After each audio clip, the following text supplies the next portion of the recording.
radio communautaire Bunyakiri, l'élément de reportage pour comprendre l'information dans une autre facette. La 98.1 MHz.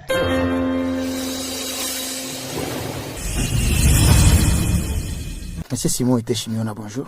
Bonjour, messieurs les journalistes. Vous êtes le directeur de la radio communautaire Bunyakiri. Cet outil de communication communautaire, il n'y a pas un mois qu'elle a ouvert son site web et aujourd'hui, elle veut aller vers le numérique. Qu'est-ce que les auditeurs peuvent comprendre du numérique? Merci beaucoup pour la question, cher Gédéon. Depuis que nous avons mis en place un site web, c'est là où tout le monde devait déjà comprendre qu'il y a un pas que la radio a franchi. Et donc, c'est un processus, et long d'ailleurs, d'aller vers le numérique. Et spécifiquement ici, parce que le français est trop vaste et chaque terme peut avoir plusieurs définitions.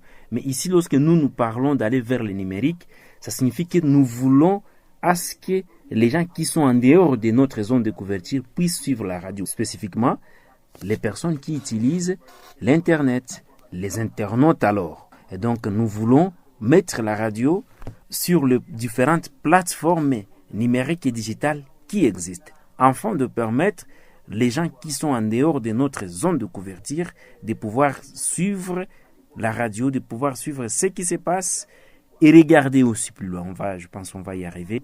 C'est que la radio communautaire Bunyakiri est en train de réaliser. Vous venez de le dire, expliquer également le numérique, c'est quoi, mais quel serait l'objectif d'amener la radio vers le numérique? Merci beaucoup, c'est une très bonne question. L'objectif est de rapprocher les ressortissants, des Bunyakiri et des Calais en particulier, et en général toute la communauté, pour qu'elle sache ce qui se passe réellement, en premier lieu à Bunyakiri, où la radio est implantée, en second lieu, dans les territoires décalés en général, donc tout ce qui se passe dans les territoires décalés, et plus loin encore, ceux qui sont en dehors de la RDC, de savoir ce qui se passe au site Kivu et à travers la radio communautaire Bunyakiri.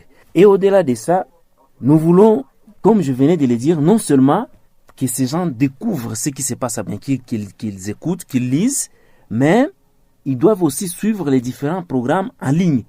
Et plus loin, lire les articles et suivre les visuels. Lorsque je parle des visuels, ça signifie qu'il y aura des vidéos qui seront mises en ligne et les gens verront ce que la radio a réalisé. Nous voudrions aussi que les ONG, les organisations non gouvernementales et gouvernementales, qui pourraient également vivre en visuel les réactions sur terrain grâce à cet outil que nous allons mettre en ligne. Il y a des partenaires qui ont beaucoup d'activités ici à Bunyakiri, mais qui ne suivent pas des radios.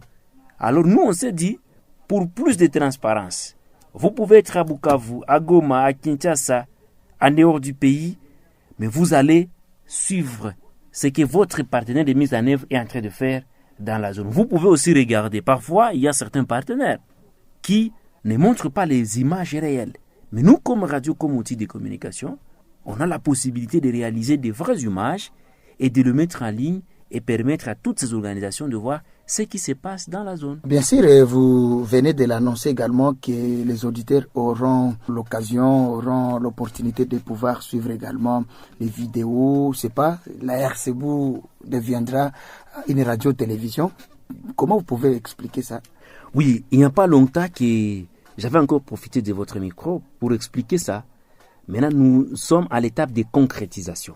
Je pense que dans la première quinzaine du mois de juin, nos internautes, les auditeurs qui sont en dehors de notre zone de couverture, les auditeurs qui utilisent, ils peuvent être même dans notre zone de couverture, mais s'ils utilisent aussi le numérique, notamment ils ont la possibilité d'accéder sur Internet, ils seront en train de voir. Pour répondre à ta question, oui, la RCBU aura une télévision, mais une télévision en ligne. Ça signifie que nous allons commencer à produire des journaux télévisés. Et ces journaux seront mis en ligne et toutes les auditrices et tous les auditeurs qui veulent peuvent accéder sur notre compte qui est RCBU TV sur YouTube. Vous écrivez seulement RCBU TV, vous verrez toutes nos productions. Il y a déjà des productions qui existent. Mais ce que nous allons commencer dans la première quinzaine du mois de juin, c'est la production d'un journal hebdomadaire télévisé. Donc c'est à la fin de chaque semaine que ce journal sera produit et mis en ligne sur notre compte YouTube RCBou Télévision. En un seul mot et en clair, les gens n'ouvriront pas leur télévision pour nous regarder. Oui, si ils ont des Smart TV, parce que ces Smart TV existent, qui ont la possibilité de connecter sur YouTube. Et puis vous pouvez connecter votre écran sur YouTube et vous cliquez sur RCBou TV et là vous pouvez voir notre chaîne et suivre tout ce qui se passe sur les ondes de votre radio. Et pour finir, bien sûr, la radio est en train d'aller vers le numérique. Vous avez expliqué tous les processus, mais monsieur le directeur, ne pensez-vous que ça coûte beaucoup et ne voyez-vous pas qu'il y a des défis? Et s'il y en a, quels sont ces défis et comment vous allez les contourner pour parvenir à cet objectif? Oui, les défis sont énormes. Par exemple, nous n'avons pas tout le matériel requis pour nous permettre de produire un travail à l'attente de tous. Néanmoins, nous allons utiliser les moyens de bord. Nous n'allons pas attendre d'avoir des millions pour commencer, non. Actuellement, nous n'avons qu'une seule caméra, avec nos téléphones, qui peuvent aussi, tant soit peu, aider à atteindre nos objectifs. Nous allons les utiliser pour la radio en ligne. Là, il nous faut encore beaucoup de moyens pour que les gens commencent à suivre la radio en ligne. Mais la radio communautaire de Bunyakiri, voulant être une radio de proximité, et vu les moyens insuffisants, comme vous avez demandé, comment on va contourner? Sa direction maintenant lance une demande de soutien à tous les ressortissants de Bunyakiri et de Calais, aux organisations non gouvernementales ayant ou pas d'action dans cette zone et d'autres personnes de bonne volonté de pouvoir venir en aide pour l'atteinte de cette noble cause. Voilà un peu, je pense qu'en termes de mesures de contournement, nous allons nous appuyer sur nos auditrices et nos auditeurs. Nous allons nous appuyer sur les organisations qui nous accompagnent, qui ne nous accompagnent pas.